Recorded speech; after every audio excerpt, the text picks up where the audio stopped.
কেমন আছেন সবাই? আশা করছি অনেক ভালো আছেন।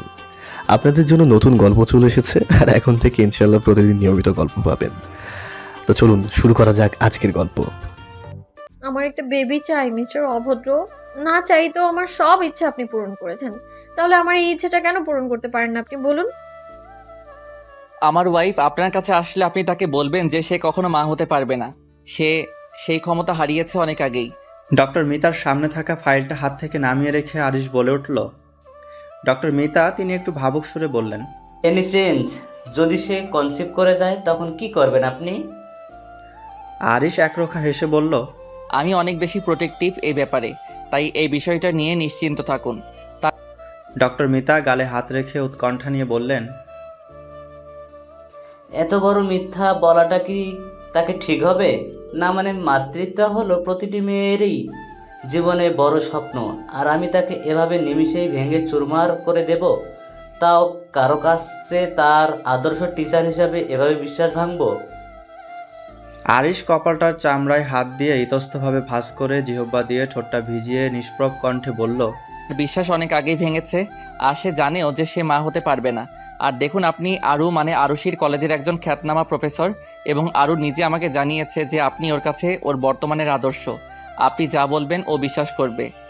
আর আপনি তো ওর অবস্থা নিশ্চয়ই বুঝবেন। ও কনসিভ করলে, ভবিষ্যতের কথা বাদই দিলাম, বর্তমানে ওর কি হতে পারে বিষয়টা লাইফ রিস্কে চলে যাবে, বুঝতেই পারছেন। And I can't lose her. Doctor Mita চোখে চশমাটা ঠিক করে বলল, আমার একান্তই প্রিয় একটা ছাত্রীর সুন্দর জীবন দেখতে একটা মিথ্যা বলতেই পারি, কিন্তু সে যদি কখনো সত্যি জানতে পারে তখন আপনি কি করবেন মিস্টার আরিশ? সে আপনাকে সহ আমাকেও ভুল বুঝবে। কথাটা কর্ণগোচর হতেই আরিশ দীর্ঘশ্বাস ছেড়ে বলল, তখনকার কথা তখন ভাবা যায় ডক্টর। আমি ভবিষ্যৎ নিয়ে চিন্তা করি না, বর্তমানটাকে সুন্দর করে বাঁচতে চাই, যাতে সুন্দর একটা অতীত রেখে যেতে পারি। That's it. আজ তাহলে আসি। আরিশ উঠতে গেলেই ডক্টর মিতা বলে উঠলেন, বাই দ্য ওয়ে, আপনি কি সত্যি আরুষির ভালোর জন্য এই মিথ্যা কথাটা আমাকে বলাতে বাধ্য করছেন, নাকি এর পিছনে কোনো কারণ আছে? স্বার্থ কথাটা ডক্টর মিতা পুরোপুরি বলে উঠতে পারলেন না। তার আগেই আরিশ বলে উঠল, বিয়েটা হয়েছিল জোর করেই। আমি জোর করেছিলাম বিয়েটা করতে। বলতে গেলে আরুষিকে বাধ্য করেই বিয়েটা করেছিলাম। আসলে হারাতে ভয় পেতাম, তাই চেষ্টা করতাম নিজের করে রাখার। আমার তরফ থেকে ওটা লাভ ম্যারেজ। আর আরুষির কাছে সেই বিয়েটার কোনো নাম আছে কি আমার জানা নেই, আর আমি জানতেও চাই না। এর থেকে বেশি কিছু জানতে হলে আপনি আমার সম্পর্কে আরুষিকে নির্দ্বিধায় প্রশ্ন করতে পারেন, উত্তর পেয়ে যাবেন। কথাটা বলে আরিশ মুচকি হেসে বেরিয়ে গেল। আরিশের বলা কয়েক লাইনের উত্তর শুনে হয়তো ডক্টর মিতার আর বুঝতে অসুবিধা হলো না যে আরুর প্রতি আরিশের ভালোবাসাটাও ঠিক কেমন। উনিও মুচকি হেসে নিজের কাজে মনোযোগ দিলেন। মেডিকেল কলেজ থেকে বেরিয়ে গাড়িতে উঠতেই আরিশ ফোনটা পকেট থেকে বার করতেই দেখল সানার কল এসেছে। ছানা দরকার ছাড়া সচরাচর কল করে না। এ দেখে আরিশের কপাল কুঁচকে কল ব্যাক করতেই অপর পাশ থেকে নিমিষেই কল রিসিভ হলো। আর সাথে সাথেই সানা বলে উঠল, ভাইয়া তুই কি হসপিটালে? আরিশ ঘড়ির দিকে তাকিয়ে সামনের দিকে তাকিয়ে বলল, এই ভর দুপুরে হসপিটালে থাকবো না তো কোথায় থাকবো? কথাটা যেন সানার বেশ ঘাবড়িয়ে গেল। আর সানার এমন চেহারা দেখে আরও কিছুটা দূরত্বে দাঁড়িয়ে ফিসফিস বলল, বল, এমনি বললাম। আমি কি তোর খবর নিতে পারি না? দুর্ভাগ্যবশত আরুর ফিসফিসানির আওয়াজ আরিশের কানে পড়ে গেল, যে নিশ্চয়ই কোনো গড়বড় আছে। তাই ততক্ষণে সানার কিছু বলার আগে আরিশ বলল, কেন, কি হয়েছে? সানা এবার ঢোক গিলে আরুর বলা কথাগুলো রিপিট করে বলল, আমি তো তোর বোন হয়ে তোর খোঁজ নিতে পারি না? হ্যাঁ, আরিশ বুঝতে পারল এটা আরও শিখিয়ে দিয়েছে। তাই মুস্কি হেসে আগের সিরিয়াসনেসটাই ফিরিয়ে বলল, অবশ্যই পারিস। তা বেশ, আর কিছু বলবি? আরও আবার সানাকে শিখিয়ে দিতেই সানা বলল, না মানে আরো বলছিল যে আরো তোকে নিয়ে নাকি আজকে বাজে স্বপ্ন দেখছে, আর তুইও বাসার বাইরে, তাই ভয় পাচ্ছিল যে তোর কিছু হয়নি তো, তাই আমাকে বললো তোর খবর নিতে। এই যা। আরিশ ভুরু কুঁচকে বলল, তার দিনের বেলা স্বপ্নগুলো আমাকে নিয়ে যে এত ধামাকাতার হয় জানতাম না তো। যাই হোক, তার স্বপ্নে যে আমি আছি এটা শুনেই কান সার্থক আমার। ফোনটা লাউডেই দেওয়া ছিল, তাই সবটা আরুর কানে যাচ্ছিল। আরও মুখ ভাঙচি দিয়ে বিড়বিড়িয়ে বলল, বই গেছে তাকে নিয়ে আমার স্বপ্ন দেখতে। আমার ঘুমার স্বপ্নের মধ্যে আমি তালা মেরে রেখেছি, যেন সে আসতে না পারে। সানা আরুকে চুপ করতে বলল। এ কথাটা আরিশ শুনতে পায়নি, তবে বলল। তাহলে সে নিজেই আমাকে ফোন করলে পারতো। সানা কথা ঘোরানোর জন্য বলল, চিন্তায় হয়তো এটা মাথায় আসেনি। যাই হোক, তুই তাড়াতাড়ি বাসায় ফিরছিস তো? কথাটা সানা রিপিট করে বলল। তাতে আরিশ ভাবলো যে জিলাপির মাঝে ডাবল প্যাচ। তার আজকে বাসায় তাড়াতাড়ি আর দেরি করে ফেরার মাঝেই কোনো গল্প আছে। তাই আরিশ চালাকি করে বলল, না, আজকে ফিরতে লেট হবে, আজকে অনেক কাজ। আচ্ছা, রাখছি। সানা মুখের হাসিটা চওড়া করে দাঁত বার করে হেসে বলল। আচ্ছা।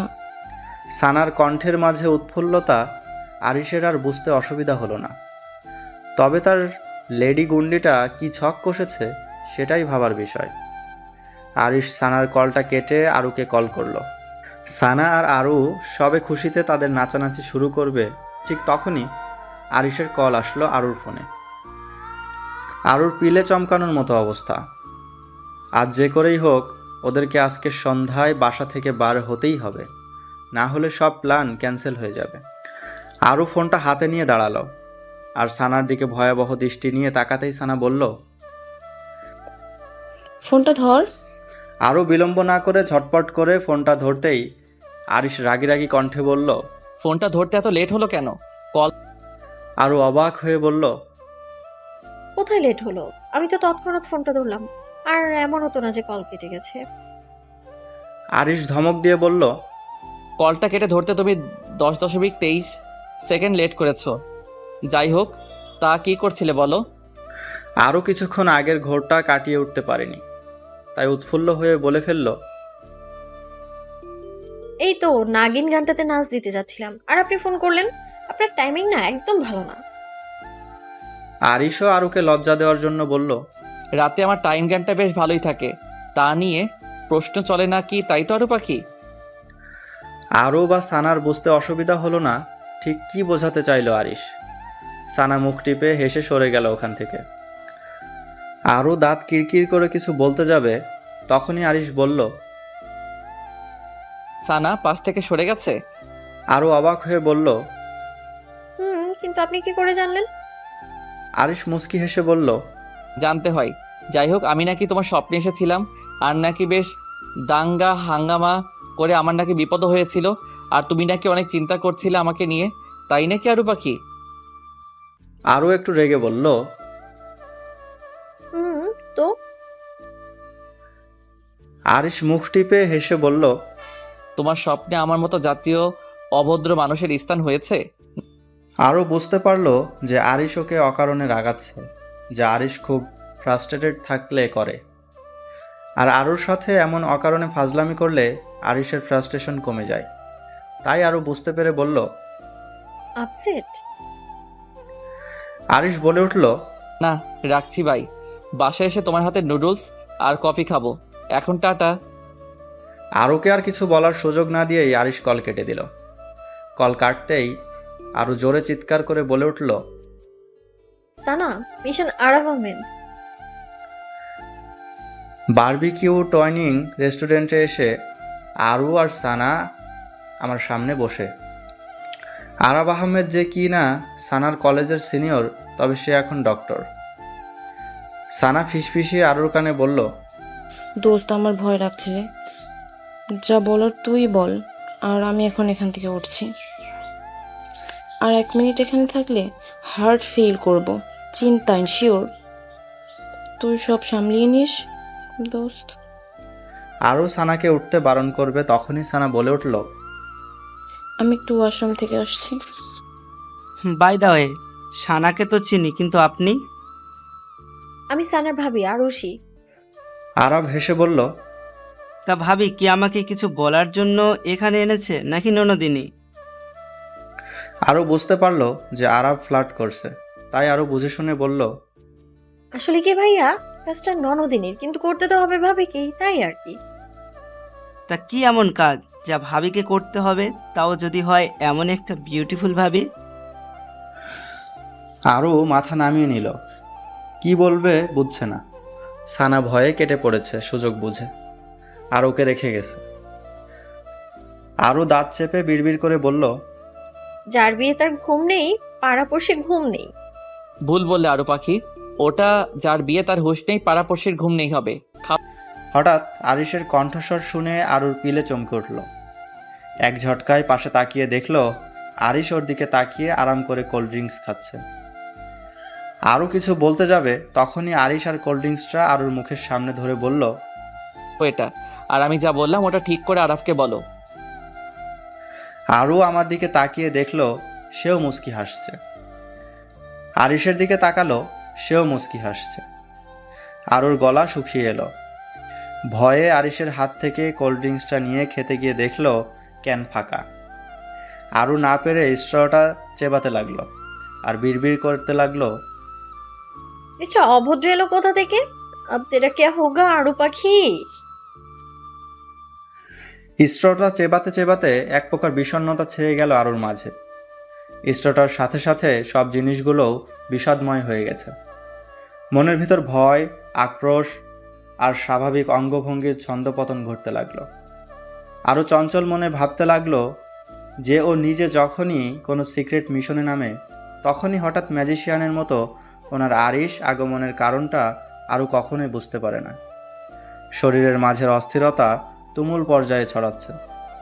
ওদের পুরো টেবিলটা জুড়ে নীরবতা কাজ করছে, কিন্তু চারিদিকে কোলাহল। আরও ঘাটা ঘুরিয়ে পিছন ফিরে সানাকে একটু দেখার চেষ্টা করতেই হঠাৎ আরিশ তার ঠান্ডা হাতটা আরুর গলায় ছোঁয়াতেই আরুর হাত থেকে কোল্ড ড্রিঙ্কসের ক্যানটা পড়ে গেল, আর সাথে মুখ থেকে স্ট্রটা পড়ে গেল। আরিশ হাতটা সরিয়ে নিয়ে বলিষ্ঠ কণ্ঠে ভুরু কুঁচকে প্রশ্ন করল, তুমি এখানে কি করছো? তোমার না বাসাতে থাকার কথা ছিল? আর এই লোকটাই বা কে? আরও আরাব নামক স্বপ্ন চেনা লোকটার দিকে পিটপিট করে পলক ফেলে পুনরায় আরিশের দিকে তাকিয়ে হালকা মিনমিনে কণ্ঠে বলল, আমি ওনাকে চিনি না। আরিশ আরুর দিকে খানিকটা এগিয়ে গেল। চেয়ার সহ সমস্ত মানব শরীরটা এগিয়ে আসায় টাইলসের ফ্লোর আর চেয়ারের তীব্র ঘর্ষণে উৎপন্ন আওয়াজে আরও বেশ চমকে উঠল। আরিশ কঠিন সুরে বলল, চেনো না মানে? না চিনলে তুমি এখানে ওনার সাথে, তাও একটা রেস্টুরেন্টে দেখা করতে এসেছো, কারণ কি? আরও মাথা নিচু রেখেই বলল, আমি সত্যিই ওনাকে চিনি না, বিশ্বাস করুন, সানাই তো। কথাটা পুরো বলতে যাবে সেই মুহূর্তে পাশ থেকে কারোর তীব্র গতিতে ধপাস করে পড়ার শব্দে পাশ ফিরলেও সবাই। সানা পড়ে গেছে, আর তাকে দেখে, তার এবং তার হাবভাব দেখে যে কারোর পক্ষে বোঝা সম্ভব যে চোর পুলিশের খেলায় চোর পালানোর ব্যর্থ চেষ্টা করতে গিয়ে ধরা পড়েছে। আরও সানাকে পড়ে যেতে দেখে ছুটে গিয়ে ওকে ধরে তোলার চেষ্টা করলো, কিন্তু সানা ওঠার চেষ্টা করছে না। তাকে দেখে মনে হচ্ছে যে তার পা জোড়া কেউ যেন ফ্লোরের সাথে আঠা দিয়ে চিপকে রেখেছে। আরও বিড়বিড় করে বলল, আর এসব করে লাভ নেই, জলদি ওঠ। মিস্টার অভদ্র চলে এসেছেন, এবার যা যা জিজ্ঞেস করবে খালি মাথা নাড়াবি, এছাড়া আর কোনো উপায় নেই। সানা ভয়ার্ত সুরে বলে উঠল, মান সম্মান আর রইল না, কি করতে এলাম আর হয়ে গেল কি? ভাইয়াটাও যে কি করে সঠিক সময়ে পৌঁছে যায় বুঝি না। দূর থেকে আরাব আহমেদ তার মুখের রসিকতাময় বুলি ছুড়ে বললেন, কি হলো ভাবিজি? ননদিনীর কি হাত পা ভাঙলো নাকি? আমাকে কি ধরে ওঠাতে হবে? সানা লজ্জায় চোখ মুখ খিচে রইল। এসেছিল তাকে প্রপোজ করতে, আর এসে নিজেই বেকুব হয়ে গেল ভেবেই মাথা কাটা যাচ্ছে লজ্জায়। সানা উঠে দাঁড়ালো আর ওনার দিকে ফিরে বলল, না না ভাইয়া, কোনো সমস্যা নাই, আমি ঠিক আছি। কথাটা বলে বৃথা হাসি দেওয়ার চেষ্টা করতেই নিজেকেই যেন ভীষণ রকমের বোকা মনে হতে লাগলো সানার। আরিশ উঠে দাঁড়িয়ে আরবের দিকে একবার তাকিয়ে আরুর দিকে রাগী দৃষ্টিতে তাকিয়ে কটমট কণ্ঠে বলল, বাকি কথা বাসায় ফিরে হবে, but you have only 2 minutes. আমি গাড়িতে বসে কাউন্টডাউন শুরু করব। 1 মিনিটও দেরি হলে খবর আছে। কথাটা বলে আরিশ বেরিয়ে যেতেই সানা ফিসফিসিয়ে আরুকে বলল, আমি জানি না যে ভাইয়া কি করে এখানে পৌঁছালো, তবে যে উদ্দেশ্য নিয়ে এখানে এসেছি সেটা হয়তো আর পূরণ হবে না। না জানি উনি আমাকে কি ভাবলেন। সানাকে আরুর সাথে একান্তে ফিসফিসিয়ে কথা বলতে দেখে আরব বলে উঠল, এই যে মিস ভাবিজির ননদিনী, দেখে চলাফেরা করতে পারো না নাকি চোখে কম দেখো কোনটা? আরবের কথাটা শুনে আরুর বেশ রাগ হলো। তবে এতগুলো লোকের সামনে এমন একটা ঘটনা আর এমন মন্তব্য শুনে সানার কান্নার একটা ভাব চলে এলো। যা ভেবে এসেছিল তার কিছুই হলো না। আরবের কথার প্রতি উত্তরে কোনো জবাব না দিয়ে সানা বিষণ্ণ মুখ নিয়ে হনহন করে বেরিয়ে গেল। আরব এসে আরুর পাশে এসে দাঁড়ালো। হঠাৎ ওনার পাশে এসে দাঁড়ানোতে আরও খানিকটা চমকে উঠল, আর ওনার দিকে চোখে চোখ রেখে কথা বলার সাহস পেল না। আরও অপরাধবোধ কণ্ঠে বলতে শুরু করলো, আমি সত্যিই দুঃখিত যা যা হলো, তবে আপনাকে এখানে ডেকে আনার উদ্দেশ্য ছিল 100% সত্য। আসলে উনি আমার হাজবেন্ড, ডক্টর আবরার আরিশ খান। ওনাকে না জানিয়ে আমরা বাসা থেকে বেরিয়েছি তো, তাই উনি এমনটা রেগে গেলেন। তাছাড়া আপনি ওনার অপরিচিত, কিন্তু আমি বুঝতে পারছি না যে আসল কথাটা কিভাবে শুরু করব। তবে শুধু এতটুকু বলার যে মাই ননদিনী সানা ইজ ইন লাভ, মানে সে আপনার প্রেমে পড়েছে, আর সরাসরি আপনাকে বলার সাহসও গড়ে তুলতে পারেনি, তাই আমাকে দিয়ে বলানোর চেষ্টা করছিল। আর আজকে যা ঘটলো তাতে করে তো আমার মনে হয় না যে সে আর কখনো আপনার মুখোমুখি হবে, তাই তাকে পুরো বুঝবেন না প্লিজ। ভালোবাসা হলো একটা পবিত্র অনুভূতি, আর তা যখন মনের মাঝে এক অদ্ভুত আর সবচেয়ে ভিন্ন ধরনের বার্তা বয়ে আনে, তখন মানুষ কোনো কিছু গুছিয়ে ভাবতে পারে না। তবে আপনি তাকে ভুল না বুঝলেই শ্রেয়। আসি ভাইয়া। কথাটা বলে আরও কয়েক কদম হেঁটে গেলেই আরব বলে উঠলেন, তাই এই যে ভাবিজি, আপনি কিন্তু কথা বেশ গুছিয়ে বলেন, আই লাইক ইট। আর আপনার ননদিনীকে বলবেন যে এই বাচ্চা বয়সে যেন প্রেম না করতে আসে। ও যে একটা প্রবাদ আছে না, প্রীতি কাঁঠালের আঠা লাগলে পরে ছাড়ে না। কথাটা বলে আরবের কোনো রকম চাপা হাসি না, বরং বেশ উচ্চস্বরে হেসে উঠল। একজন নেতা যেমনটা করে বক্তৃতা দেয়, কিছুক্ষণ আগেও আরও ওর এতদিনের লাভ লজিক নিয়ে থাকা সমস্ত জ্ঞান দিয়ে একটা লম্বা ভাষণ আরবকে শোনালো। আর তারপরও ওনার থেকে এমন কথা শুনবে আশা করেনি, তাই আরও রাগী চোখে তাকিয়ে বেরিয়ে গেল। আরও চলে যেতেই আরব হো হো করে হেসে ফোন করলো, কারণ তখনই ফোনে কল এলো আরবের থেকে। ফোন ধরা মাত্রই আরব বলে উঠল, ভাবি কিন্তু জোশ জোশ কথা বলে ভালোবাসা নিয়ে, কি জ্ঞান। অপর পাশ থেকে আরিশ মুস্কি হেসে বলল, সে আমি জানি, বাট আমার কখনো তার এই ভালোবাসা নিয়ে বলা বাণী শোনা হয়নি। তবে শুনবো হয়তো কখনো, কিন্তু আমার বোনের চয়েস যে এত খারাপ হবে ভাবিনি।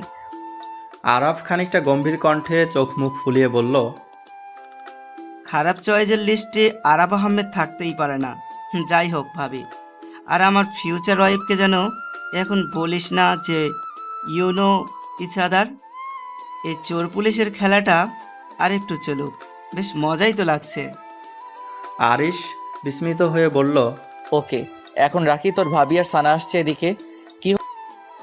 কথাটা বলে আরিশ পুনরায় রাগান্বিত কণ্ঠ ধারণ করল, আর চোখে মুখে হালকা গম্ভীরতা ভাব আনল, যা আরুকে ভড়কে দিতেই যথেষ্ট।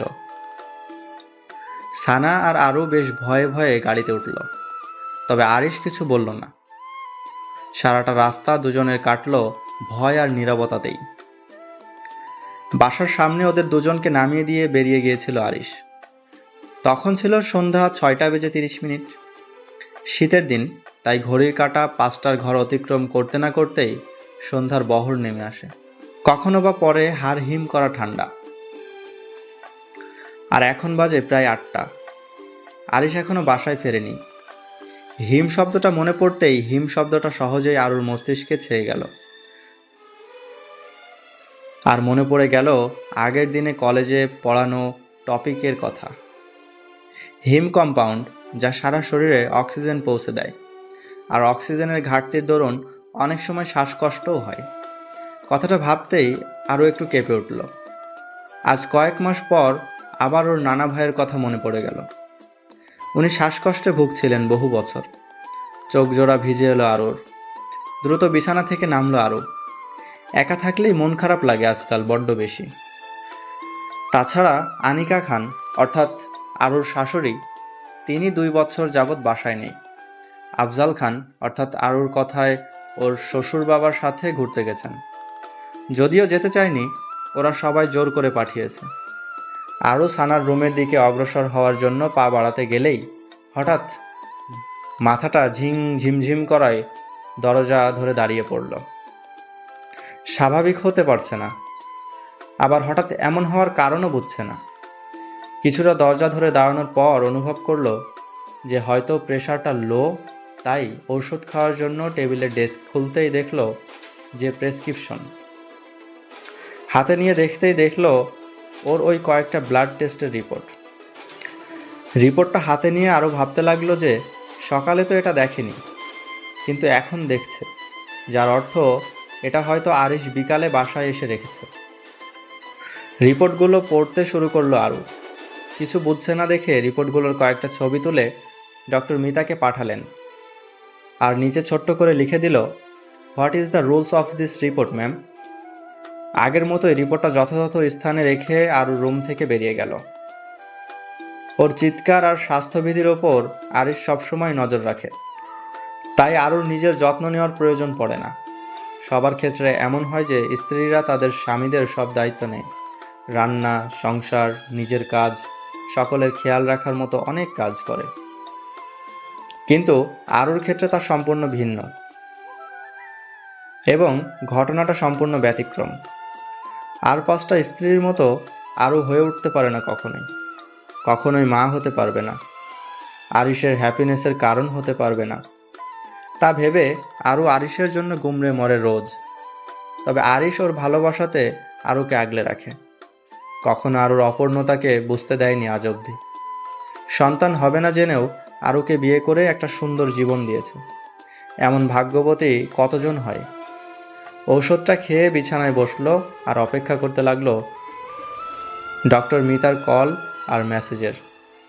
কিন্তু অনেকটা হয়ে গেল, কোনো কল বা মেসেজ এলো না দেখে আরু সানার ঘরের দিকে রওনা দিল। সানার ঘরে গিয়ে দেখলো সানা মুচকি হাসছে। কারণটা না বুঝতে পারলেও কোনো একটা চমৎকার ব্যাপার ঘটেছে তা নিশ্চিত। কিন্তু সানার মুখে হাসি ফুটে উঠলেও আরও জানে না যে তার ভাগ্যে কি আছে। সানা ঘর থেকে ফিরে এসে আলতো করে বিছানাতে বসে আরিশের জন্য অপেক্ষা করছিল আরু। রাতের গভীরতা বাড়ছে, ঘড়ির কাটার সময় হিসাব জানান দিচ্ছে রাত 10:15। বেশ অনেকক্ষণ ধরে সানার সঙ্গে গল্প করে ঘরে ফিরেছে। তবে এতক্ষণে আরিশের ফিরে আসার কথা, তবুও ফিরছে না। তারপর বাসায় ফিরলে মিস্টার আরাব আহমেদকে নিয়ে কি শোরগোল করে তা ভাবছে আরুকে নিয়ে। শীতের রাত, জানালার বড় কাজটা থেকে শিশির গড়িয়ে পড়ছে। আরু দৌড়ে ছুটে গেল জানালার কাছে। মনের ইচ্ছাকে কখনো অবহেলা করা উচিত নয়, সেটা আরিশই আরুকে সবসময় শিখিয়েছে, এবং তারই দোহাই দিয়ে আরু বারংবার বহু দুষ্টামি করেছে নির্দ্বিধায়।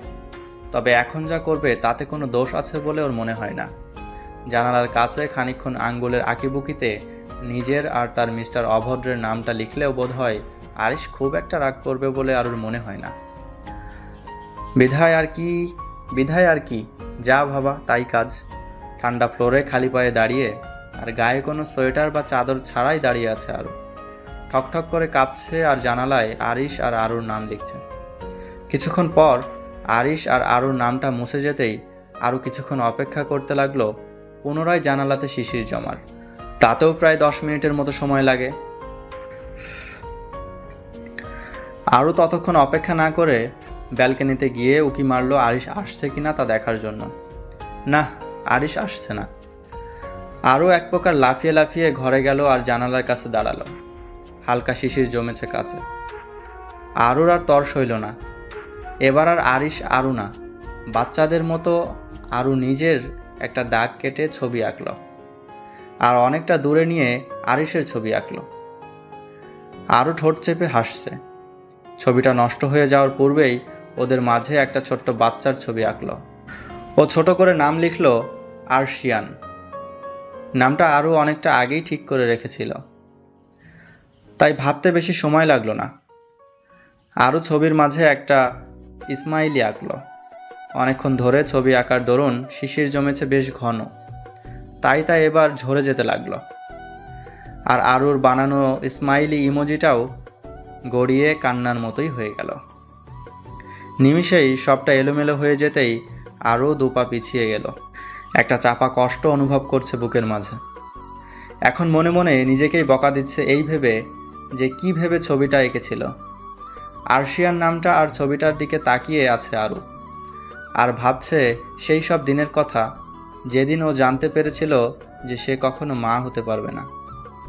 আর এসব ভাবতে ভাবতে আরও একটা সময় চিৎকার করে কেঁদে উঠল। সেদিনের দৃশ্য ওর চোখে ভাসছে। 5 বছর বয়সী আরুকে যখন ওপারে এক ছেলে ক্ষতি করতে চেয়েছিল আর তাকে শাস্তি দেওয়ার জন্য আরিশ তাকে বেধড় পিটিয়েছিল। আরু থামাতে গেলে আরিশ আরুকে সরাতে ধাক্কা মারে, আর আরু রাস্তার ধারে ছিটকে পড়ে। আর আরেকটা সাইকেল ওর পেটের ওপর দিয়ে চলে যায়। আর তারপর হয় ওর অপারেশন, কেটে ফেলা হয় একটা টিউব।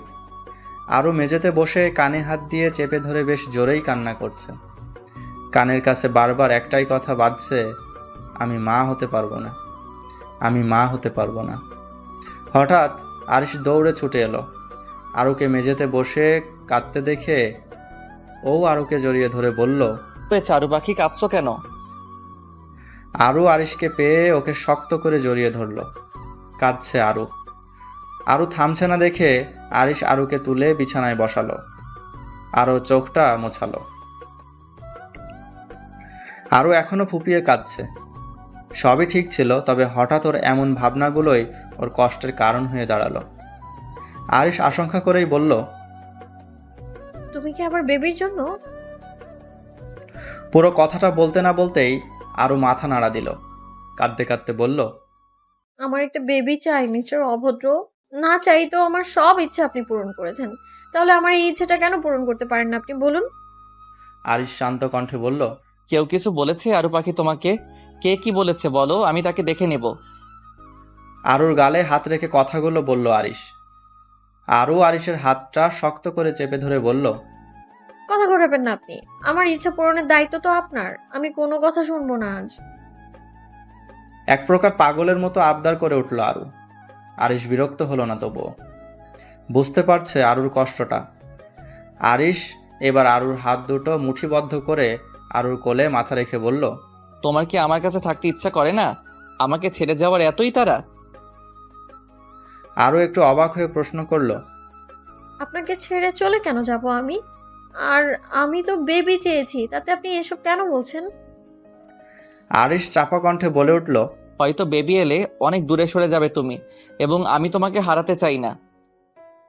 আরু বুঝতে পারছে না আরিশ কি বলছে, তাই না পেরে বলল, চলেন না আমরা একটা বেবি অ্যাডপ্ট করি, তাতে তো কোনো ক্ষতি নেই।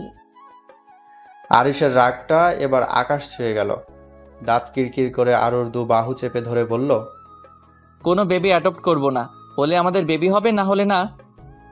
আরু হঠাৎ ভয় পেয়ে গেল আরিশের আচমকা রেগে যাওয়াতে। ভয়ে আর কিছু বলল না। আরিশ উঠে পকেট থেকে ফোনটা ছুঁড়ে ফেলে দিল বিছানাতে। আরু চমকে গেল। আরিশ কিছু না বলে একটা টাওয়াল নিয়ে ওয়াশরুমে ঢুকে গেল। আরুর কান্নাও পাচ্ছে ভীষণ, কিন্তু কাঁদবে না।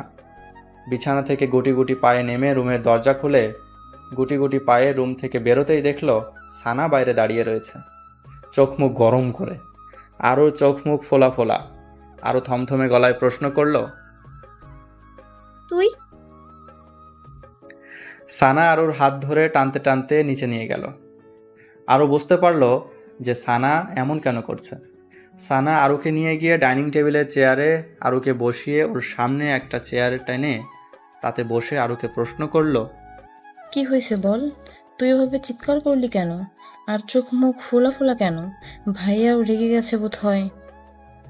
আরু মাথা নিচু করে রইল, উত্তর দিল না। সানা বিরক্ত হয়ে বলল, ঠিক আছে, আমাকে বলতে হবে না, তোদের পার্সোনাল ব্যাপার। তবে ভাইয়া রেগে আছে, খাবারটা নিয়ে যা, কিছু খায়নি হয়তো। আরু কথা বলল না কোনো। খাবারটা নিয়ে গেল ঘরে। রুমে যেতেই দেখলো আরিশ এখনো বার হয়নি রুম থেকে। প্লেটটা পাশে রেখে ভদ্র বাচ্চাদের মতো বসে আছে আরু। আরিশের আসার অপেক্ষা করছে। কিছুক্ষণ পর আরিশ আসতেই উঠে দাঁড়ালো আর ভয়ার্থ কণ্ঠে বলল, আপনার খাবার, আপনি বোধহয় কিছুই খাননি। আরিশ ভুরু উঁচিয়ে প্রশ্ন করল। বোধ হয় কথার মাঝেও সংশয়। আরও মাথা নিচু করে নিল। রাগ এখনো কমেনি আরিশের।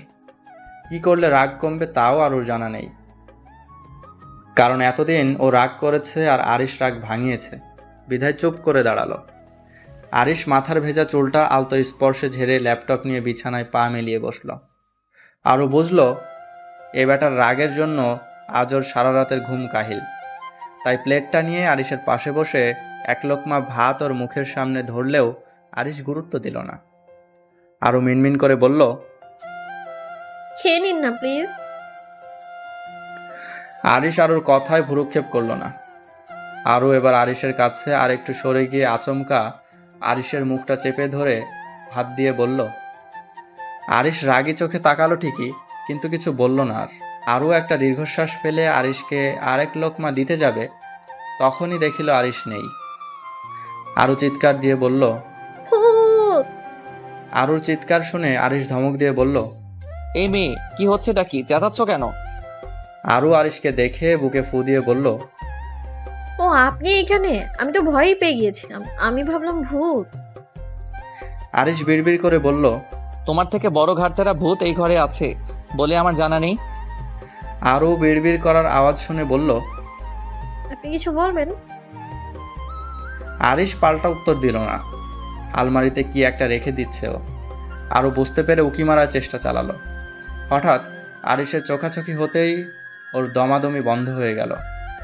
আরিশ আবার বিছানায় আসতেই আরও ভাত দিতে গেলেই আরিশ আবার হাতটা ধরে বলল। এত ফর্মালিটি কিসের? আরও মিনমিন করে বলল। ফর্মালিটি কোথায় দেখালাম? আমি তো জাস্ট জাস্ট কি কর্তব্য পালন? আরও মাথা নাড়িয়ে বলল। না, আপনার বউ, তাই আপনাকে খাইয়ে দিচ্ছি, এটুকু তো করতেই পারি। আরিশ আর কথা না বাড়িয়ে বলল। প্লেট রেখে হাত ধুয়ে এসো, আমার খিদে নেই। আরও নারাজ। তবে আরিশের বলার ধরন শুনে প্লেট রেখে হাত ধুয়ে আসতেই দেখলো আরিশ আরামে শুয়ে পড়েছে ব্ল্যাঙ্কেট মুড়ি দিয়ে। এতক্ষণে সব কিছু ভুলে গিয়ে আরও ওর ঠান্ডা দুটো হাত সামনে উঁচু করে নিজের মনে মনে বলল। আপনি তো জানেন মিস্টার অভদ্র, আপনাকে শান্তিতে থাকতে দেখলে আমার একদমই ভালো লাগে না। আপনার শান্তি ভঙ্গ করতে মেহু না। কথাটা বলে একটা ডেভিল স্মাইল দিয়ে গুটিসুটি দিয়ে ব্ল্যাঙ্কেটের ভিতরে ঢুকে ঠান্ডা হাত দিয়ে আরিশের শার্টের একটা বোতাম খুলে আরিশের গায়ে ওর ঠান্ডা হাতটা দিল আর গান ধরল। গুমনাম হ্যাঁ কই। একটু একটু গেয়ে আর গাইতে পারল না। তার আগেই আরুষ আরুকে ওর নিচে ফেলে আরুর দুই হাতের আঙ্গুল মুঠিবদ্ধ করে নিয়ে আরুর গলায় ঠোঁটে বুলিয়ে বলল। বদনাম হ্যাঁ কই, কিসকো খবর কন হ্যাঁ এ আঞ্চাম হ্যাঁ কই। আরিশ ওর হাত দুটো নিজের আঙ্গুলের মাঝে শক্ত করে চেপে রেখেছে, আর আরিশের শরীরের অর্ধাংশের বেশি ভার আরুর উপর। আরু মিথ্যা কান্না করে বলল। মিস্টার অভদ্র, ছেড়ে দিন, আর এমন হবে না, আর এমন কাজ করব না। আমার হাত ঠান্ডাও, আর আপনার গায়ে দিব না আমি, প্লিজ প্লিজ। আপনি কি ভারী বাবা, সরে যান না, কষ্ট হচ্ছে আমার। আরিশ আরুর গলা থেকে সরে এসে ওর দিকে তাকিয়ে বলল। খুব শখ তাই না আমাকে জ্বালানোর? তো নাও, ইটস মাই টাইম। আরু বলল। আ সরে যান না, ভুল হয়ে গেছে তো, আর এমন করব না। আর আপনি কি খান যে আপনার ওজন এত বেশি? আমরা তো একই খাবার খাই, সরে যান না। ও বাবা গো, আমার দম আটকে আসছে। মিথ্যা করে বলল আরু। আরুর ফোনে তখন ডক্টর মিতার SMS এলো। আরু বলল। দেখুন, মিতা ম্যাম টেক্সট করেছে, ওটা দেখতে দিন। আরিশ বুঝলো যে ওদের এত সুন্দর মুহূর্তের মাঝে ডক্টর মিতার টেক্সট আরু দেখলে ওর মন খারাপ হয়ে যাবে। আরু আঙ্গুলগুলো কিছুটা এগিয়ে ফোনটা ধরতে গেলেই আরিশ হাতটা কাছে টেনে বলল। আগে আমাকে সামলাও, তারপর ডক্টর মিতা। Lights off. ওই আর কি, মানে শুভরাত্রি আর কি, সেটাই বলতে চাইলাম। ঘুমন্ত আরিশের মুখের দিকে একদৃষ্টিতে চেয়ে আছে আরু। আরিশ ঘুমিয়েছে অনেক আগেই, কিন্তু ওর চোখের ঘুমেরা আজ পাড়ি জমিয়েছে দূর দেশে। রোজ রাতে যেমনটা বাধা ধরা নিয়ম থাকে, আজও তার ব্যতিক্রম হয়নি। আরিশের কথা অনুযায়ী রোজ রাত্রে আরিশের দিকেই মুখ করে ঘুমিয়ে থাকে আরু আরিশকে আষ্টে পিষ্টে জড়িয়ে না ঘুমালেও আরিশ আষ্টে পিষ্টে নেয়। আর একটা ছোট নিউ বর্ন বেবির মতোই ওকে আগলে রাখে সব সময়। আরিশের দিকে তাকিয়ে থাকতে থাকতে ঘড়ির কাঁটা 3টার ঘরে এসে থামল। আর ঢং ঢং করে 3টা ঘন্টা বাজতেই আরও বুঝতে পারল যে রাত 3টা বেজে গেছে। একটা ঢোক গিলে আরিশের পিঠে হাত দিয়ে আলতো স্পর্শ করলো। কিছুক্ষণ আগেই আরিশকে অনেক আঁচড় দিয়েছে পিঠে। আজ কি ভেবে আঁচড় দিয়েছে আরও নিজেও জানে না। যদিও আঁচড় দেওয়ার সময় উপলব্ধি করতে পারেনি ততটাও যে আঁচড় দিচ্ছে, কিন্তু এক সময় অসাবধানতাবশত আরিশের পিঠে জোরে আঁচড় দিতেই আরিশ আরুর কানের কাছে ফিসফিসিয়ে বলল, আজ মনে হচ্ছে আমাকে সব দিক থেকে ঘায়েল করেই ছাড়বে। এখন উপলব্ধি করলো যে বেশ অনেক কয়টা খামচে দিয়েছে, তবে আরিশের তাতে বিন্দুমাত্র অভিযোগ ছিল না। আরও আরিশের পিঠের খামচে দেওয়ার স্থানে হাত দিয়ে বলতে লাগলো, আমি এমন রাক্ষসী কবে হলাম? আরু, তুমি তো সুধর যাও। কথাটা নিজের মনে মনে বলে আরু হাতটা বিলবিল করে ওর ফোনটার দিকে বাড়াতে গেল, কারণ আরিশের দিকেই আরুর ফোনটা রয়েছে। ডক্টর মিতার SMS আরু এখনো দেখেনি, তাই তিনি কি লিখেছেন তার কৌতূহল একটা থেকেই যায়। আরু হাতটা বিলবিল করে ফোনটা ধরতে গেলেই হঠাৎ আরিশ আরুর হাতটা চেপে ধরল। রাগী চোখে তাকিয়ে বলল, ঘুমাওনি কেন তুমি এখনো? হঠাৎ আরিশ জেগে যেতেই আরও ভয় পেয়ে গেল। কি বলবে তা নিয়ে একেবারে ভাবলেশীন হয়ে গেল। আমতা আমতা করে বলল, না মানে ঘুমাচ্ছিলামই তো। আরিশ গভীর কণ্ঠে বলে উঠল, ইউ নো যে আমি মিথ্যা বলা পছন্দ করি না। তুমি ফোন দিতে যাচ্ছিলে, আমি জানি। আরও অবাক হয়ে বলল, আপনি কি করে বুঝলেন যে আমি ফোন নিতে যাচ্ছিলাম? আর তাছাড়া আপনি তো ঘুমাচ্ছিলেন তাহলে। আরিশ আরুর ফোনটা বিছানা থেকে সরিয়ে দূরের টেবিলে রেখে দিতে দিতে বলল, না, ঘুমাইনি আমি। আরও ভুরু কুঁচকে বলল, তাহলে কি পাহারা দিচ্ছিলেন আমাকে? পালিয়ে যায় কি না? আরিশ দাঁত কিছু কিরকির করে বলল, আমি কোনো পেঁচা না যে রাত জেগে পাহারা দেব।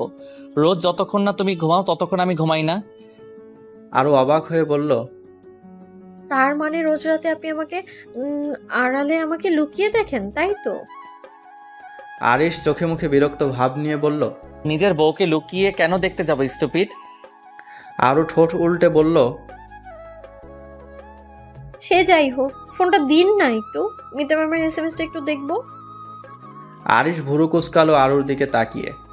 তবে কোনো প্রতিউত্তর না দিয়ে আরুর ফোনটা নিয়ে ডক্টর মিতার চ্যাট বার করতেই দেখলো প্রেসক্রিপশনের ছবি, যা আরিশ কালকে বিকালেই এনে রেখেছে, আর সেটার ছবি আরু তুলে পাঠিয়েছে ওনার কাছে। আর রিপোর্টের রেজাল্ট কি জিজ্ঞাসা করেছে। ফোনের থেকে চোখ সরাতেই আরুর দিকে তাকালো আরিশ। আরু ভয়ে চোখ মুখ কুঁচকে রেখেছে। এই বুঝি আরিশ গগনবিদারী একটা চিৎকার দিয়ে না ওঠে সেই আশায়। আরিশ আগের তুলনায় নরম সুরে বলে উঠল, ওপেন ইওর আইস আরু পাখি। আরও এক কথাতেই চোখ পিটপিট করে খুলতেই দেখলো আরিশের আগুন চাহনির দৃষ্টিতে কেউ যেন পানি ঢেলে দিয়েছে এক বালতি। আরও মনে মনে বলল, ঝড় আসার পূর্ব মুহূর্তটা এমন শান্তই হয়। কিন্তু তেমন কিছুই হলো না। আরুর খাতায় যুক্ত হলো অতিরিক্ত একটা পানিশমেন্ট, যা ও রোজ বেশ অনেকগুলোই পায়। আরিশ আরুর মুখের দিকে চেয়ে রইল। বেশ কিছুক্ষণ কিছু বলল না। বিছানা থেকে উঠে ফোনটা ওর ফোনের পাশে নিয়ে রেখে এলো। আরও ভাবলো যে আরিশ হয়তো রুম থেকে বেরিয়ে যাচ্ছে, তাই ও কনভিন্স করতে যাবে, ঠিক তখনই আরিশকে আবার বিছানার দিকে ফিরতে দেখে স্বস্তির নিঃশ্বাস ফেলল। আরিশ বিছানায় এসে শুয়ে পড়ল আরুকে জড়িয়ে। আরও অবাক হলো বেশ। আরিশ বলল, নেক্সট টাইম যেন এমনটা আর কখনো না দেখি। তোমার যদি কিছু জানারই থাকে তবে আমাকে জিজ্ঞাসা করবে, বাইরের কাউকে না। সে তোমার যতই প্রিয় হোক না কেন। আমি মিথ্যা বলতে কখনোই পছন্দ করি না। তবে তোমাকে যদি কখনো বলে থাকি তো ভাববে তার পিছনে আমার স্বার্থ জড়িয়ে আছে। কিন্তু যদি কখনো দেখি যে এমন কিছু করেছো তো তোমার সেদিন খবর আছে। আরু আরিশের বুকের ভিতর গুটিসুটি মেরে ঝিম ধরা কণ্ঠে বলল, আপনার তো কখনোই কোনো স্বার্থ ছিল না, তাহলে হঠাৎ এমন বলেন যে? আরিশ ও আরুকে আগলে নিয়ে বলল, স্বার্থ ছাড়া এই পৃথিবী অচল। এই পৃথিবীর প্রত্যেকটা মানুষই স্বার্থপর, তেমনি আমারও স্বার্থ আছে যাতে আমি তোমাকে ভালো থাকতে ও নিজের দু চোখের সামনে তোমাকে দেখতে পাই, এটুকুই।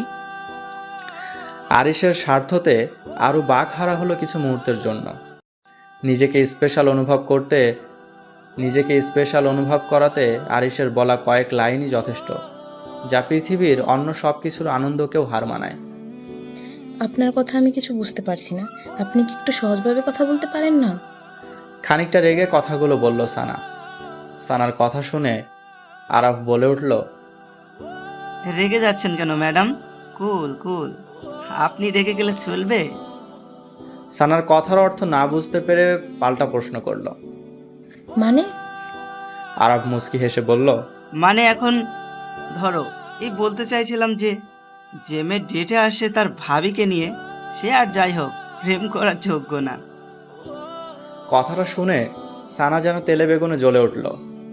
রেগে গিয়ে বলল, কি ভাবছেনটা কি আপনি? আমি কি স্টুপিড নাকি? আর কি সব ডেট ফেটের কথা বলছেন? হ্যাঁ, আপনাকে কে বলছে এসব ফালতু কথা? একটু থতমত খেয়ে সানা কথাগুলো বলল। আরাফ খানিকটা হেসে দেওয়ালে গায়ে দিয়ে বলল, বলেছে তা কি আর বলার অপেক্ষায় রাখে? শোনো, তুমি যেই কলেজে এতদিন পড়ে এসেছো, আমি সেই কলেজের প্রিন্সিপাল, বুঝেছো তো? সানা আগামাথা কিছু না বুঝে বলল। মানে কি, বুড়ো নাকি আপনি? আরাফ দাঁতে দাঁত চেপে বলে উঠল, স্টুপিড, তোমাকে শখ করে বলি নাই, তোমাকে দিয়ে আর যাই হোক প্রেম হবে না। টাফার একটা। ভাবিকে দেখো তো, শিখতে পারো নাকি? দেখো না ওনার মুখে কেমন প্রেমিকা প্রেমিকা ভাব থাকে। কথাটা শুনে সানা কটকট করে বলল, আরও ভাইয়াকে অনেক ভয় পায়। আর ও হলো দুষ্টু ভীষণ। বিয়ে হয়েছে তাও বাচ্চাদের মতোই। আমার ভাইয়া বলেই সামলাতে পারে, তা না হলে অন্য কেউ হলে হয়। কথাটা বলে হঠাৎ সানা উপলব্ধি করলো যে কলটা আরাফ কেটে দিয়েছে অনেক আগেই। সানা কান থেকে ফোন নামিয়ে গজগজ করতে লাগলো গেটের সামনে দাঁড়িয়ে। বিরক্ত হয়ে বলল, হারু, কিরে, লেট করছিস কেন? আয়। গাড়ির হর্নের আওয়াজ শুনে সানা পিছন ঘুরে তাকিয়ে দেখল আরিশ গাড়ি নিয়ে বার হচ্ছে। আরও গাল ফুলিয়ে আছে। কোন বিষয় নিয়ে রেগে আছে বোঝা যাচ্ছে। ডাইনিং টেবিলে খাওয়া অবধি তো ঠিকই ছিল, তারপর আবার কি হলো ভেবেও আর ভাবলো না। ও কারণ আরও আর আরিশের এমন ক্যাটফাইট সারাদিনই চলে। আরিশ গাড়ি থামাতেই সানা গাড়িতে উঠে বসলো। আরিশকে প্রশ্ন করলো, ভাইয়া, আম্মু আর আব্বু কবে ফিরবে জানিস? আরিশ স্বাভাবিক কণ্ঠেই বলল, আসার কথা তো পরশু। এবার ওরা যদি একদিন বেশি থাকে তো সমস্যা কি? সানা আর কথা বাড়ালো না। আরুর মুখের দিকে তাকিয়ে দেখলো রাগ আছে। সানা আরুর কানের কাছে ফিসফিসিয়ে বলল, দোস্ত, কোনো সমস্যা? আরু মাথা নাড়িয়ে বলল, না। সানা আর কিছু বলল না। আরিশ আরুর দিকে একবার তাকিয়ে ড্রাইভ শুরু করলো। আরু জানালার দিকে তাকিয়ে রইল।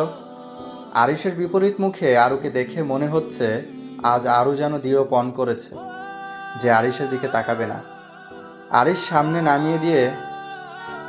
সানাকে নামিয়ে দিয়ে আরুকে নামানোর জন্য সলিমুল্লাহ মেডিকেল কলেজে গেল। সেখান থেকে আরিশ ঢাকা মেডিকেলে যাবে।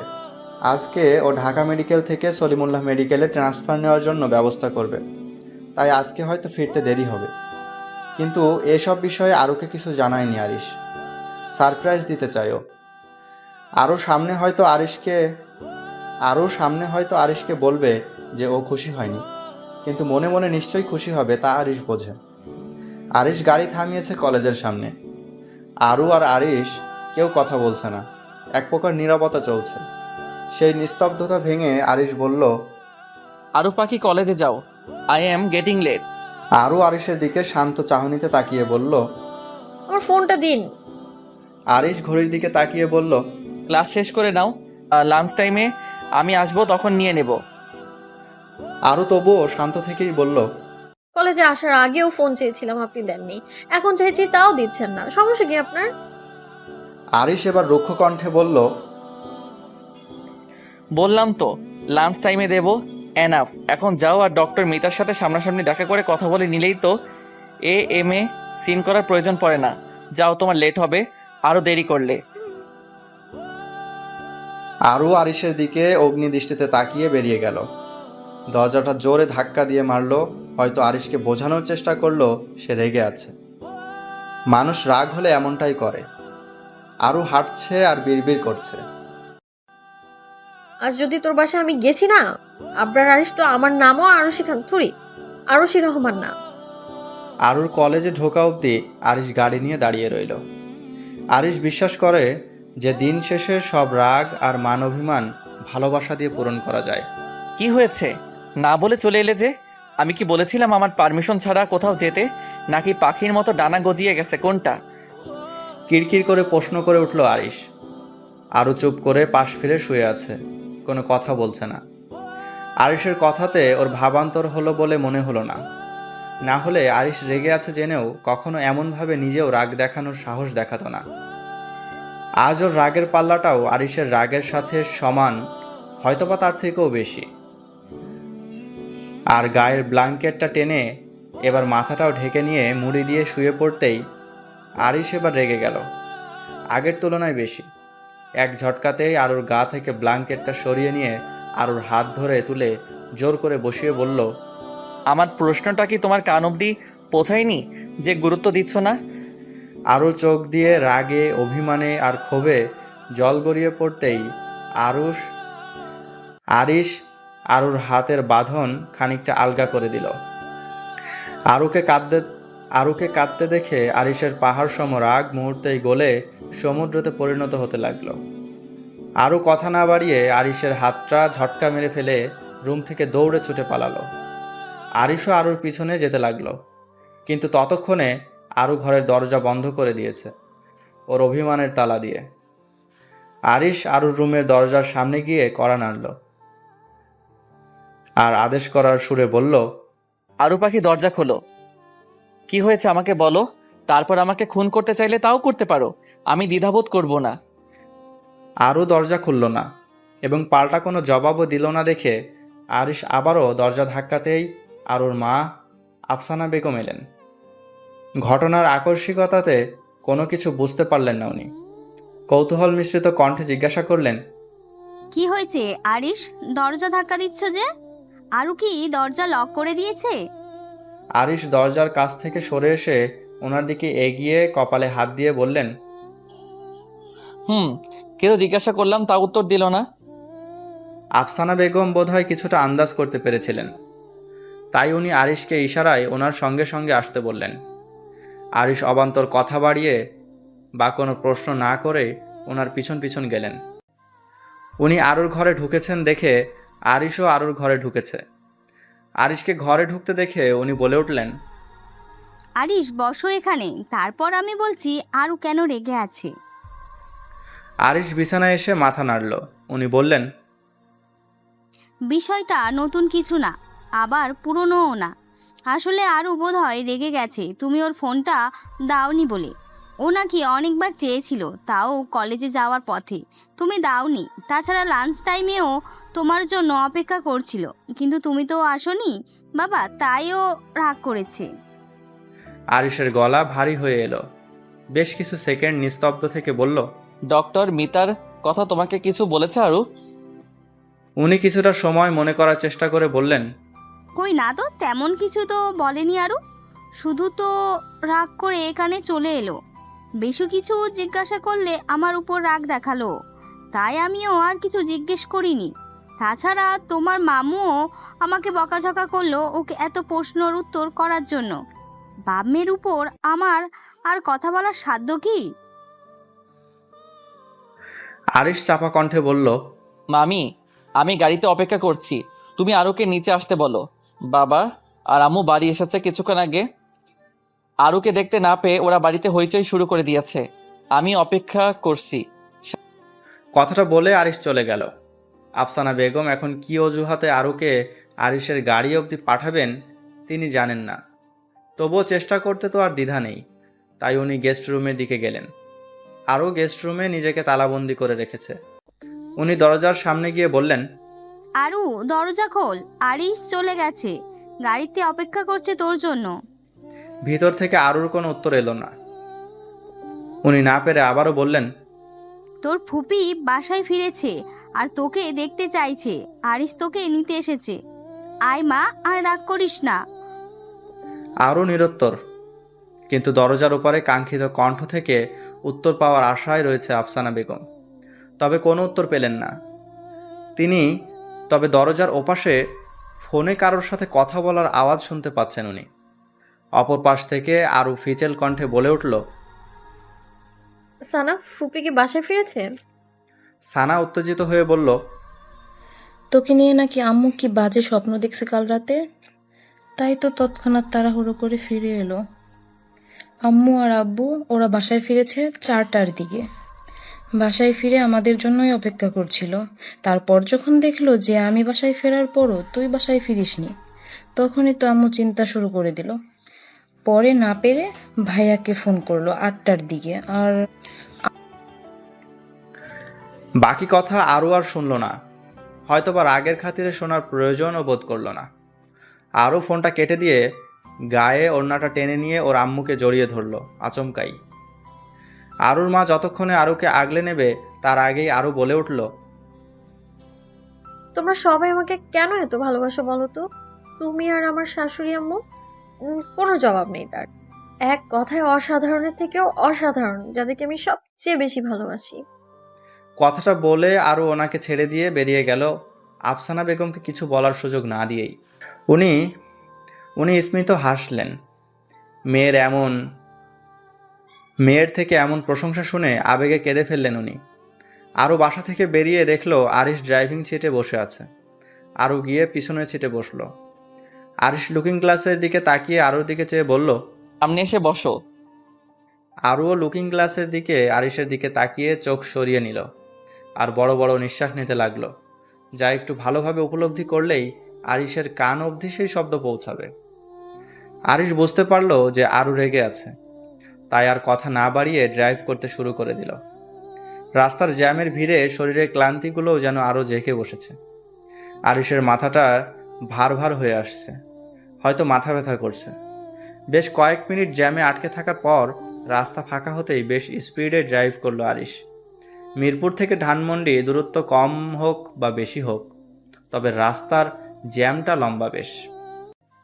গাড়ি জ্যামে থাকাকালীন আরিশ আরুকে বেশ ক্ষমা প্রার্থনার সুরে বলেছিল, বোধহয় ডক্টর মিতার সাথে তোমার কথা হয়নি। যাই হোক, কথা হলে হয়তো জানতে পারতে যে রিপোর্টে কী লেখা আছে। তুমি জানো হয়তো যে মাঝে মাঝে তোমার কিছু টেস্ট চেক আপ করাতে হয় আমাকে। আর তুমি যদি জিজ্ঞাসা করো যে কেন করি, তার হয়তো উত্তর আমি গুছিয়ে কখনোই দিতে পারবো না তোমাকে। আমি লাঞ্চ টাইমে বার হওয়ার সুযোগ পেয়েছিলাম, ইভেন আমি গিয়েছিলাম, কিন্তু তখন অনেক দেরি হয়ে গিয়েছিল আর লাঞ্চ টাইমও শেষ হয়ে গেছিলো তখন। আমি ঢাকা মেডিকেল থেকে স্যার সলিমুল্লাহ মেডিকেলে ট্রান্সফার নিয়েছি আর তারই সব ব্যবস্থা করছিলাম, তাই আর আসার সময় হয়নি।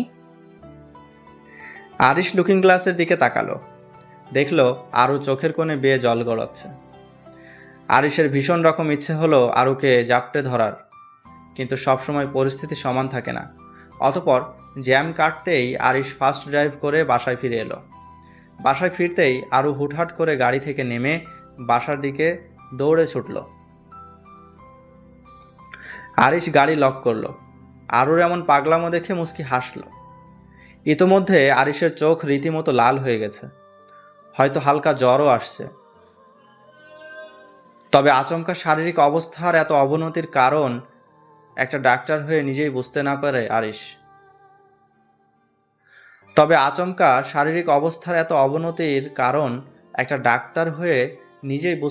আরিশ। হয়তো এটা ওর কোনো মনের অসুখ, যা মন থেকে ছেয়ে গেছে ওর শরীরে। মন বিষণ্ণ থাকলে বুঝি শরীরের অঙ্গগুলোও নিজেদেরকে গুটিয়ে নেয়।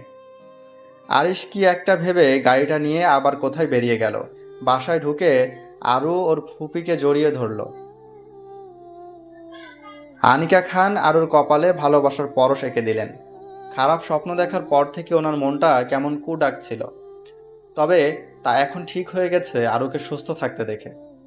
আরু ওনার বুকে মাথা রেখে ওনাকে জড়িয়ে ধরলেন। আরুর চোখের কোণা ভেজা ভেজা, কেন তার কারণ ও নিজেরও জানা নেই। আনিকা খান আরুর মাথায় হাত বুলিয়ে দিতে দিতে বললেন, যখন থেকে বাজে স্বপ্ন দেখেছি তখন থেকে যেন মনের ভিতর কুট ডাকছিল। আমি আর তোর শ্বশুর বাবা আর দেরি না করে চলে এলাম। আরও বেশ কাঁদো কাঁদো কণ্ঠে বলল, তোমাকে ছাড়া আমার অনেক একা একা লাগে শাশুড়ি আম্মু। তুমি এবার থেকে কোথাও গেলে আমাকে নিয়ে যাবে প্লিজ। তোমাকে আমি অনেক মিস করি জানো। আনিকা খানের চোখেও জল চলে এলো। সানা এসে বলল, আম্মু ভাইয়াকে দেখলে? আরও আনিকা খানের পাশ থেকে সরে এসে চোখটা মুছে সোফায় বসলো। উনি চিন্তিত হয়ে বললেন, কই আরিশ, কে তো বাসাতে ঢুকতে দেখলাম না। আরুর দিকে তাকিয়ে বললেন, আরিশ কই গেল রে? আরু মা? আরও মাথা নিচু করে রেখেই বলল, জানি না ফুপি, আমার খুব ঘুম পাচ্ছে, আমি ঘুমাবো তোমার সাথে। আমি রুমে যাই। আনিকা খান আর সানা পরস্পরের দিকে তাকালেন। বুঝলেন যে নিশ্চয়ই কিছু হয়েছে, তবে আরুকে এখন কিছু না জিজ্ঞাসা করাই ভালো। তাই উনি বললেন, আচ্ছা যা, আর তোর শ্বশুর বাবাকে বল গেস্ট রুমে যেতে। আরও উত্তর দিল না, সিঁড়ি বেয়ে উঠে গেল। আরও যেতেই আনিকা খান ইশারায় সানাকে ডেকে বললেন, কি হয়েছে রে? ওদের কি আবার ঝামেলা হয়েছে? সানাও ফিসফিসিয়ে বলল, দুইজন তো সারাদিনই ফাইট করে, কিন্তু এবার মনে হচ্ছে সিরিয়াস ঝগড়া। দেখতে হচ্ছে ব্যাপারটা। আনিকা খান মুচকি হেসে বললেন, চিন্তা নেই, আরিশ সামনে নিবে। আমার ছেলে কি কম যায় নাকি? কথাটা বলে ওনারা দুজনেই হেসে ফেলল। রাত প্রায় 11:45 বাজতে চলেছে। আরিশ বাসায় ফিরেছে। কালকে ওদের বিয়ের 6 মাস পূর্ণ হবে, তাই আরুর জন্য কিছু কিনতে গিয়েছিল আরিশ। হালকা জ্বরটা ক্ষণে ক্ষণে বাড়ছে। আরিশ রুমে ঢুকে দেখলো আরও রুমে নেই। আরিশ গিফটটা রেখে একটা দীর্ঘশ্বাস নিল। হাত ঘড়ির সময় বলছে রাত 11:48। ল্যাম্পের হ্যান্ড সুইচ বরাবর চেপে লাইটটা একবার অফ অন করছে আরু। ঘুম আসছে না ওর। আরিশের ওপর যতই রাগ করুক না কেন, কিন্তু আরু এখনও অপেক্ষায় আছে যে আরিশ ওকে নিয়ে রুমে চলে যাবে। কিন্তু কই, আরিশ তো এখনও আসছে না। আরু মনে মনে ভাবছে, আপনার উপর রাগ দেখিয়েছে বলে আপনিও কি আমার ধৈর্য পরীক্ষা নিচ্ছেন? বেশ, আমিও ততক্ষণ ঘুমাবো না যতক্ষণ আপনি আসছেন। কথাটা বলে আরু চোখ বন্ধ করল। চোখের কোণে নোনা জল গড়িয়ে পড়ল। তখন 11:53 হবে হয়তো। দরজা খোলার প্যাচ প্যাচ আওয়াজ শুনে আরু নিজেকে একটু স্বাভাবিক করার চেষ্টা করে এবার ঘুমানোর ভান করল। অন্ধকারের মধ্যেও আরুষের চিনতে অসুবিধা হলো না যে কোনটা তার আরু পাখি। আরিশ আরুর সামনে গিয়ে হাঁটু ভাঁজ করে আরুর সামনে বসে আরুর হাতটা নিজের মুঠিবদ্ধ করে নিয়ে হাতে চুমু দিয়ে ফিকে কণ্ঠে বলল, সরি আরু পাখি, আসতে একটু লেট হয়ে গেল। আরিশের জ্বর থাকায় উষ্ণ হাতটা আর শীতল হাতের সংস্পর্শে আসতেই আরু হালকা কেঁপে উঠল।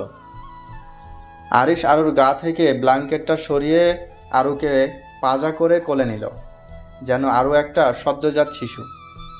আরিশ আরুকে নিয়ে বেরিয়ে যেতেই আনিকা খান শোয়া অবস্থা থেকে উঠে বসলেন আর হাসতে ফিসফিসিয়ে বললেন, আমি তো জানতাম যে আমার ছেলেটা তার আরু পাখিকে ছেড়ে একটা রাতও থাকতে পারে না। আরু ঘুমায়নি। আমি জানি, আমিও আরু মার সাথে অপেক্ষা করেছিলাম তোর আসার। না আসলে ঘর ছাড়া করতাম তোকে। আমার মেয়েটাকে কষ্ট দেওয়ার। কথাটা বলে উনি মুচকি হেসে শুয়ে পড়লেন। ঘরে এনে আরিশ আরুকে বিছানায় শুইয়ে দিল। ঘরটা অন্ধকার, তবে ছোট একটা ডিম লাইটের হালকা আভা ছড়িয়ে পড়েছে। আরিশ আরুকে শুইয়ে দিয়ে আরুর দুটো হাত আঁকড়ে ধরল। আমি জানি তুমি ঘুমাওনি, জেগে আছো। আরু কোনো সাড়া শব্দ দিল না, তবে নিজের কান্নাটাকে অনেক কষ্টে আটকে রেখেছে। আরিশ কাঁপা কাঁপা কণ্ঠে বলল, রাগ করেছো? কষ্ট পেয়েছো ভীষণ আমার বিহেভিয়ারে? আরু নিজেকে শক্ত রাখলো, যে কোনো সময় কেঁদে দেবে। হঠাৎ দুজনেরই নিস্তব্ধতা ভেঙে ঘড়ির কাঁটার ঢং ঢং আওয়াজ হলো। 12টা বাজে। আরিশ আরুর ফ্লোরে হাঁটু ভাঁজ করে বসে আছে। আর আরুর হাতটা শক্ত করে ধরে রেখে হাতের উপর মাথা রেখে বলল, আমার ছোট্ট পুতুল বউটা আজ আমার কাছে 6 মাস ধরে আমার নিজস্ব অধিকার হয়ে রয়েছে। ভাবা যায়? হ্যাপি হাব বিবাহবার্ষিকী আরু পাখি। না বললেও কিন্তু আমি কারণে অকারণে ভালোবাসি। আরিশের কথাটা শোনা মাত্রই আরু আর নিজেকে সামলাতে পারল না, বেশ সশব্দে ফুপিয়ে কেঁদে ফেলল। কারণে অকারণেও যে ওরা দুজন দুজনকে ভালোবাসে।